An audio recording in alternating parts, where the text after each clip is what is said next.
तो बोला मैं तुमको पढ़ाता हूं, तुम्हारा टीचर हूं। माना जो आत्मिक स्थिति में रहने वाले बच्चे हैं, अपन को ज्योतिबिंदु आत्मा समझ करके मुझे ज्योतिबिंदु सुप्रीम टीचर को पहचाना है कि मैं किस तन में कार्य कर रहा हूं। पहचान कर याद करते हैं और पढ़ते हैं, सन्मुख बैठकर पढ़ते हैं। तो पर दूसरी पार्टी भी तो होगी। शास्त्रों में यादगार लिखी हुई है कि 2 युद्ध की सेनाएं थी, एक पांडव की और एक कौरवों और यादवों की। कौरव तो भारतवासी थे और यादव तो विदेशी थे, भारतवासी नहीं थे। परंतु भगवान विदेशी बनकर आता है या स्वदेशी बनकर आता है? भगवान तो विदेशी बनकर आता है। तो और भगवान के लिए ही कहा हुआ है शास्त्र में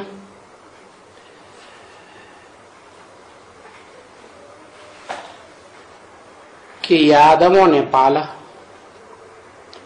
यादवों ने जन्म दिया, माने विदेशियों ने जन्म दिया। कृष्ण के लिए कहते हैं ना, वसुदेव उनका पिता था, वो भी यादव, और वसुदेव से जो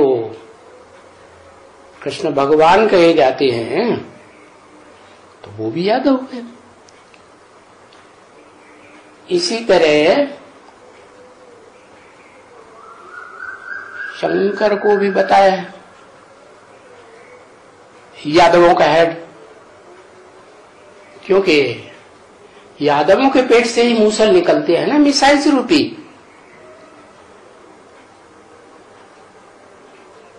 तो वो बम बनाते हैं और बम फोड़ने का भी काम शुरू करते हैं। तो यादवों का जो हेड होगा उसके लिए भारतीय शास्त्रों में लिखा है हर हर बम बम। परंतु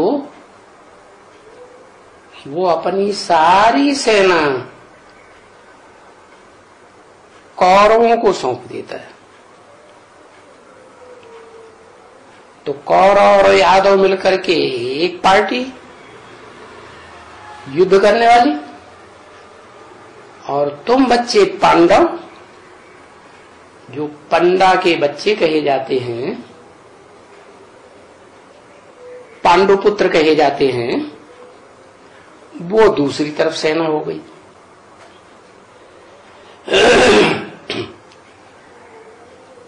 अब जिस तन में आता है वो तो विदेशी हो गया,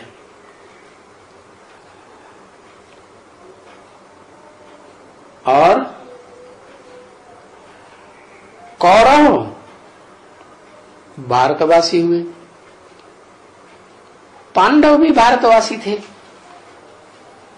लेकिन पांडव किसकी मत पर चलते थे? पंडा की मत पर।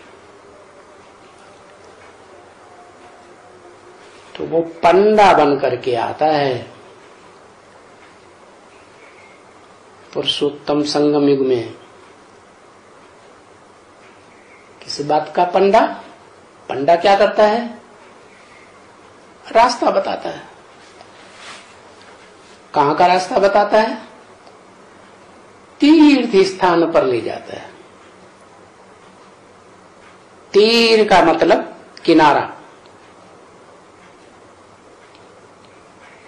एक किनारे, और ठिकाने पे पहुंचाता है। तो वो पंडे दुनिया के होते हैं, वो तो हद के पंडे, हद के ठिकानों पर ले जाते हैं।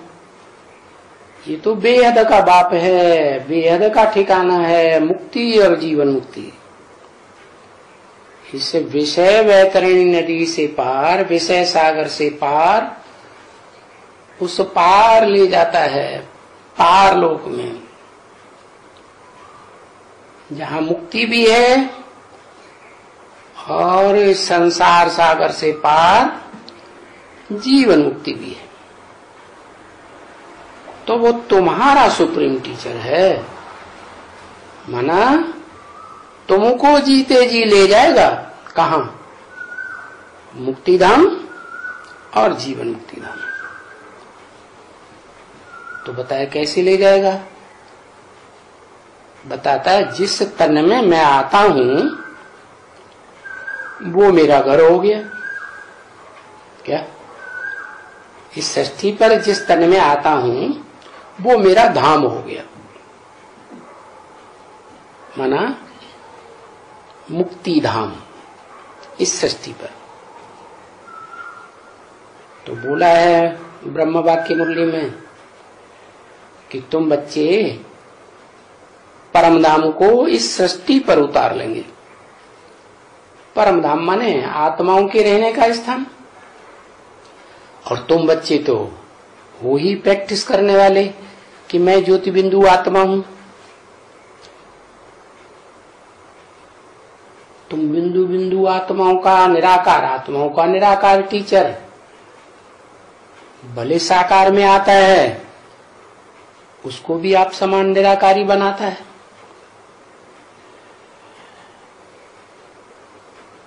तो राजयोग सिखाता है।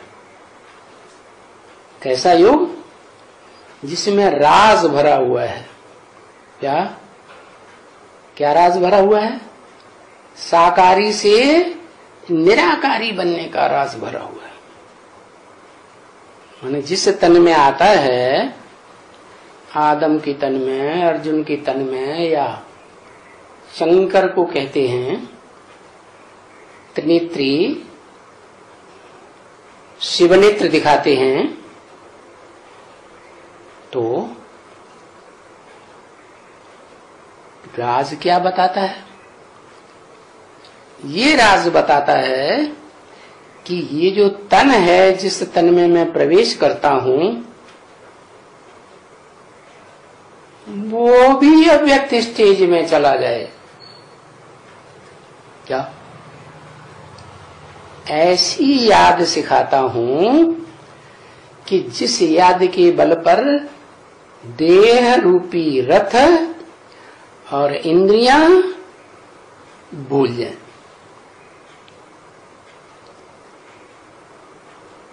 तो